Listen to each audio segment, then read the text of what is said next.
મીર તરીકત સમારંભના અધ્યક્ષ સૈયદ અબ્દુલ કદીર સાહેબ, મોહસિન આઝમ મિશનના મોડાસા બ્રાન્ચના પ્રમુખ સૈયદ આસિક અલી, મૌલાના ફૈજુદ્દીન સાહેબ, મોડાસા નગરપાલિકા વિરોધ પક્ષના નેતા હુસૈનભાઈ ખાલક, ડૉક્ટર વસીમભાઈ સુથાર, અશરફી ટિફિન સર્વિસના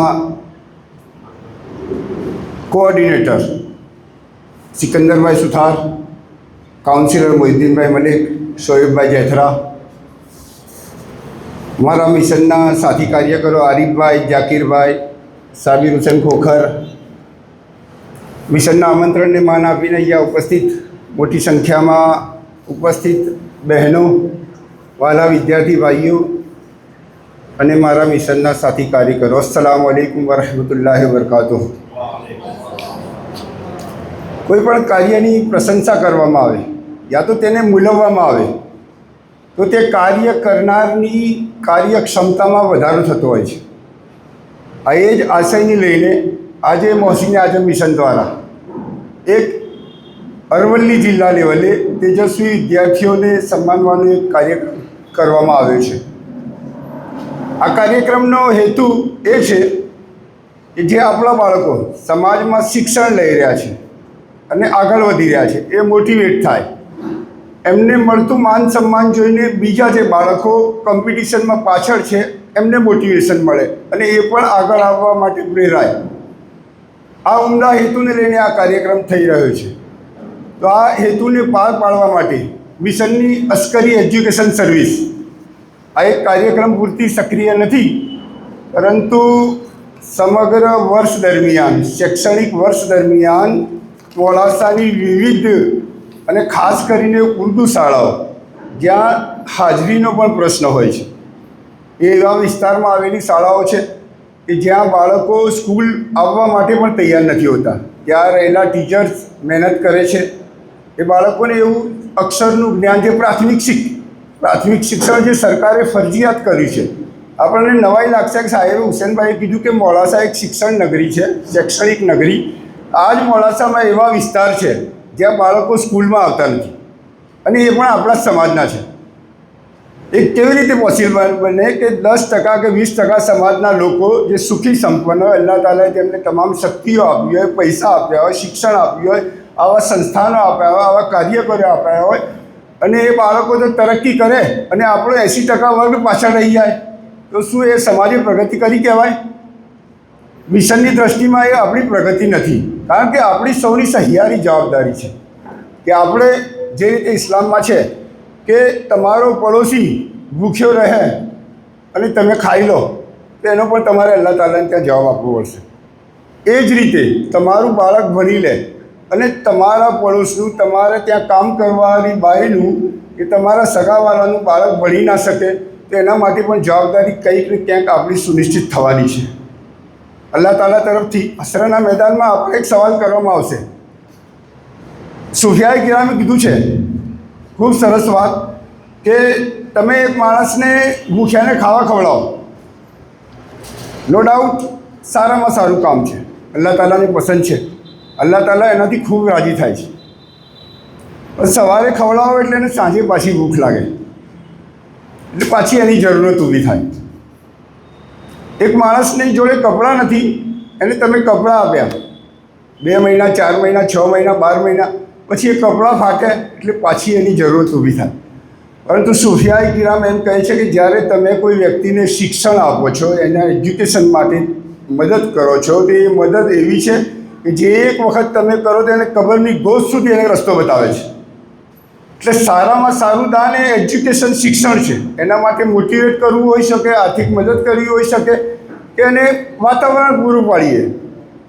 આ રીતે આ જ આશયથી મિશનની સર્વિસ ઓલ ઓવર ઇન્ડિયા અને એમાં ખાસ કરીને આપણે મોડાસા પંથકમાં એક અલ્લાહના ફઝલથી, લોકોના મદદ અને સાથ સહકારથી એક આપણને એક ફેમ હાસિલ થઈ ગયું છે. એ મોહસિન આઝમ મિશન એક સક્રિય સંસ્થા છે, એના પાછળ બધાની મહેનત છે. મિશનની માત્ર ટીમની મહેનત નથી. દર વખતે જ્યારે પણ જરૂર પડે ત્યારે ડૉક્ટર વસીમ હોય, હુસૈનભાઈ હોય કે લાલાભાઈ હોય કે બધા જ માણસો આપણને દરેક રીતે મદદ કરે છે. એના કારણે આપણે રિઝલ્ટ લઈ શકીએ છીએ. બીજી વાત હું તમને એક કહું કે એજ્યુકેશન, એક શોર્ટમાં એક વાર્તા કહીશ. એક રાજા હતો જે પોતાના લાવ લશ્કર એટલે આર્મી સાથે અને વજીરો સાથે જંગલમાં શિકાર કરવા માટે નીકળ્યો. થોડેક આગળ ગયા, બન્યું એવું કે રાજા લશ્કરથી અલગ પડી ગયા ને લશ્કર બીજી દિશામાં જતી રહ્યું ને રાજા અલગ દિશામાં જતી રહ્યા. રસ્તો મળ્યો નહીં, હેરાન પરેશાન થયા, થાકી ગયા. ભૂખ, તરસ, થાક બધું રાજાના ઉપર દેખાઈ રહ્યું હતું. થોડેક દૂર એણે એક નાની વસ્તી જોવાઈ. એક આશાનું કિરણ જન્મ્યું. નજીક ગયા તો 3 છોકરાઓ રમતા હતા. છોકરાઓએ જોયું કે કોઈ માણસ જંગલમાં રસ્તો ભૂલ્યો છે એટલે બેસાડ્યું, પૂછ્યું, બોલો શું મદદ કરીએ તમારી? પેલા કે મને પાણી પીવડાવો. પાણી પીવડાવ્યું, હાથ મોઢું ધોવડાવ્યું. ભૂખ લાગી હતી, સારું ખાવાનું આપ્યું. એ બાળકોને ખબર નહીં હતી કે આ જે માણસને આપણે ટ્રીટ કરી રહ્યા છીએ એ કોણ છે. તો રાજાએ કહ્યું કે બોલો તમારે શું જોઈએ છે? હું ફલા રાજ્યનો રાજા છું. બાળકો ખુશ થયા. એક બાળકે એમ કીધું કે મને મહેલ, પૈસા, જમીન બધું આપો. રાજાએ એને આપી દીધું.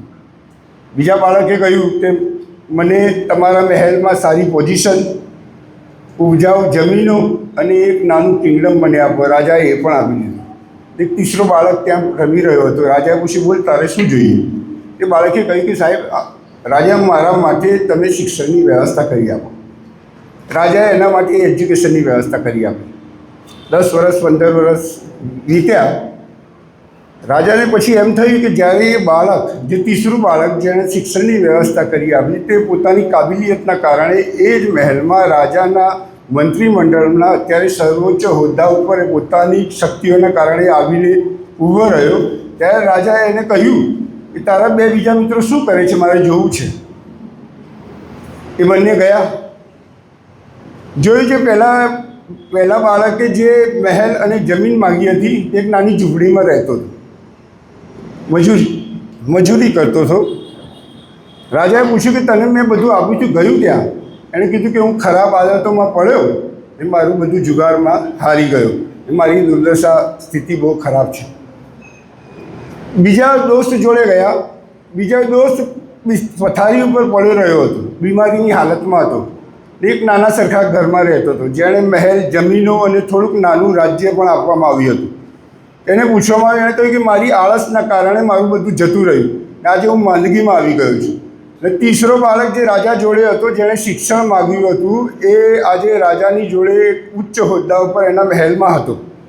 એ કહેવાનો મતલબ એ છે કે એજ્યુકેશન, જ્યારે શિક્ષણ તમે પ્રાપ્ત કરો ત્યારે એની સાથે પૈસો, ધન, દોલત, સંપત્તિ, માન, સન્માન બધું એની પાછળ આવતું હોય છે.